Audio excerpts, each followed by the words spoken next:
2026 সালের শুরুর দিককার একটা খবরের কথা মনে আছে? সোশ্যাল মিডিয়া থেকে শুরু করে বড় বড় নিউজ পোর্টাল সব জায়গায় একেবারে দাবানলের মতো ছড়িয়ে পড়েছিল একটা খবর। গুজব রটেছিল যে ভারত নাকি ব্রিক্স দেশগুলোর একটা অত্যন্ত গুরুত্বপূর্ণ প্রস্তাব সরাসরি প্রত্যাখ্যান করেছে। বলা হচ্ছিল আন্তর্জাতিক বাণিজ্যে মার্কিন ডলার পুরোপুরি বাদ দিয়ে নিজেদের স্থানীয় মুদ্রা ব্যবহারের যে প্রস্তাব ব্রিক্স এনেছিল, ভারত তাতে সরাসরি ভেটো দিয়েছে। স্বাভাবিকভাবেই এই একটা খবর পুরো বিশ্বের ভূরাজনীতি আর অর্থনীতিতে রীতিমতো ঝড় তুলে দেয়। আমাদের অনেকেরই মনে তখন প্রশ্ন জেগেছিল, ভারত কি তাহলে গায়ে পড়ে ডলারকে বাঁচানোর চেষ্টা করছে, নাকি এর পেছনে অন্য কোনো গভীর জটিল সমীকরণ আছে? আজকের এই বিশ্লেষণে আমরা ঠিক এই ব্যাপারটারই গভীরে যাব। আমরা এই গুজবের পেছনের আসল সত্যটা বের করব এবং বোঝার চেষ্টা করব বিশ্ব অর্থনীতি আসলে ঠিক কোন দিকে এগোচ্ছে। আচ্ছা, চলুন তাহলে ধাপে ধাপে পুরো বিষয়টা পরিষ্কার করা যাক। আজকের এই আলোচনাটিকে আমরা মূলত 5টি ভাগে ভাগ করেছি। 1.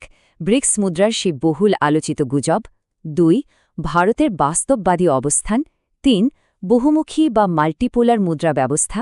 4. ডলারের ভবিষ্যৎ এবং 5.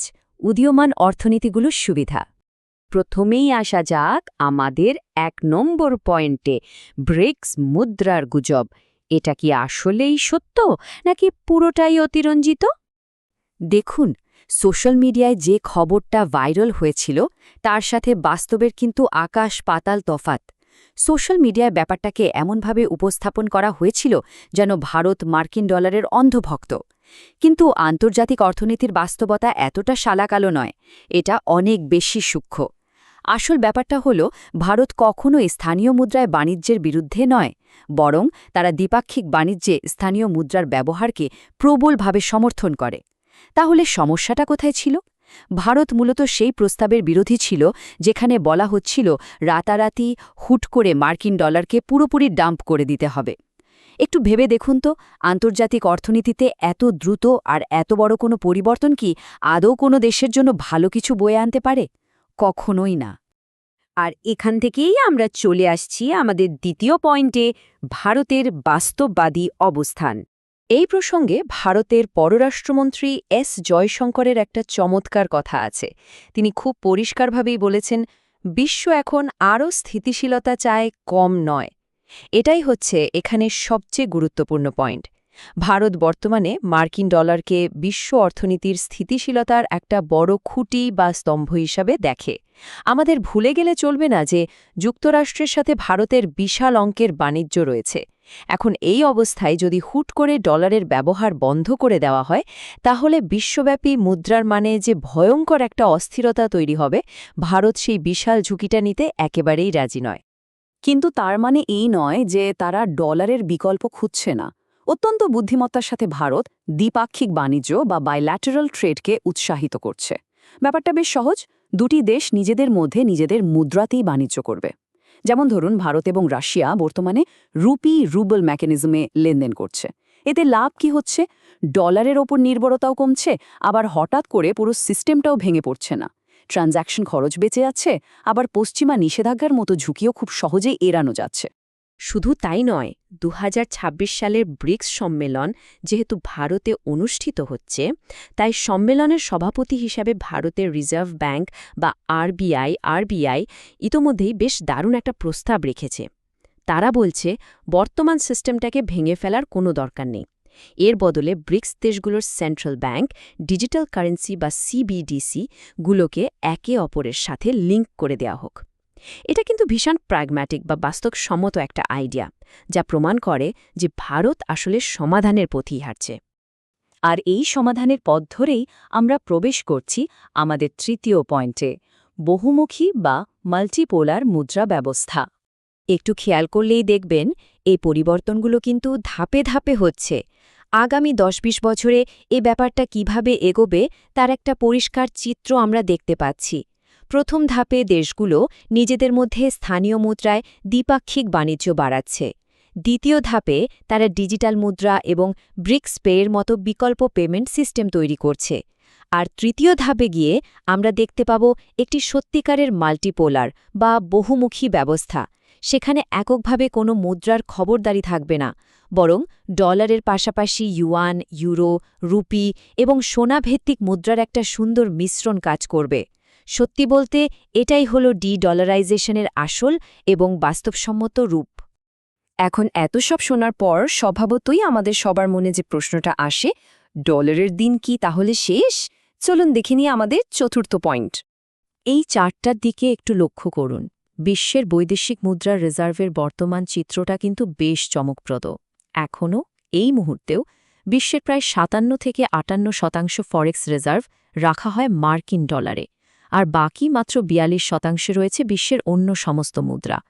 এই একটা তথ্যই চোখে আঙুল দিয়ে দেখিয়ে দিচ্ছে যে বিশ্ব অর্থনীতিতে ডলারের শেকড় ঠিক কতটা গভীরে প্রথিত।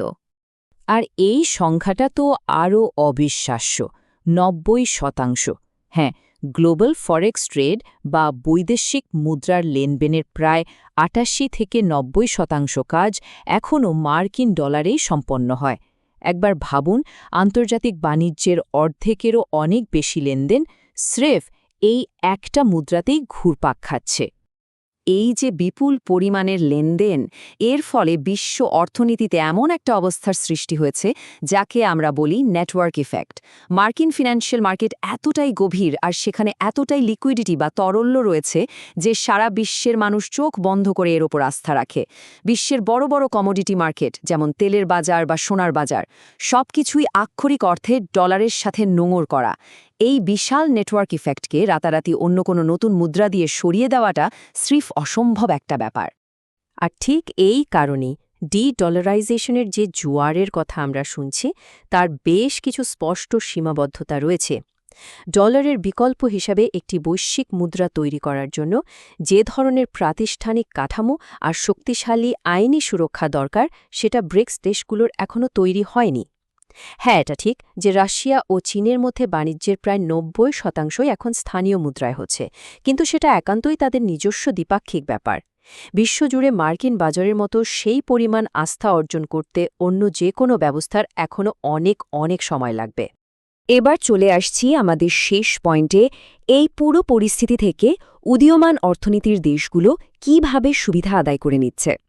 এই দেশগুলোর জন্য ব্যাপারটা অনেকটা দোড়াবাজির মতো, একটা নিখুঁত ভারসাম্য রক্ষার খেলা। একদিকে ডলারের স্থিতিশীলতা বজায় থাকলে দেশগুলো খুব সহজেই ফরেন ডিরেক্ট ইনভেস্টমেন্ট বা এফডিআই পায়, তাদের বৈদেশিক ঋণ সামলানো সহজ হয় এবং তেল আমদানির খরচটাও হাতের নাগালে থাকে। কিন্তু অন্যদিকে যদি আবেগের বশে হুট করে ডলার বর্জন করে ফেলা হয়, তাহলে শুরু হবে মুদ্রার চরম অস্থিরতা, দেশে দেখা দেবে ভয়ঙ্কর মূল্যস্ফীতি, আর বিনিয়োগকারীরা ভয় পেয়ে রাতারাতি তাদের মূলধন তুলে নেবে। তাই এই দেশগুলোকে পা ফেলতে হচ্ছে ভীষণ সাবধানে। আর ঠিক এই জায়গাটাতেই ভারতের সিদ্ধান্তটা ছিল মাস্টার স্ট্রোক। 2026 সালের ব্রিক্স সম্মেলনে ভারত মূলত নিজেদেরকে একটি ব্রিজ ইকোনমি বা সেতু বন্ধনকারী অর্থনীতি হিসাবে তুলে ধরছে।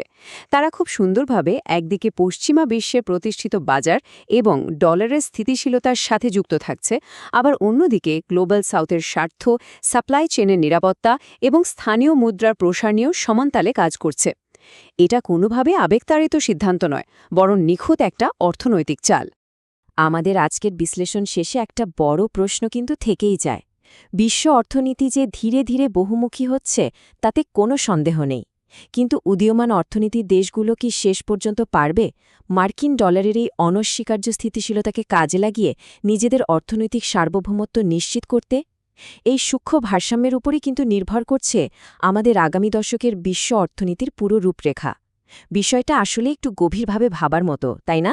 আজকের মতো বিশ্লেষণ এখানেই শেষ করছি। এতক্ষণ সাথে থাকার জন্য অনেক ধন্যবাদ।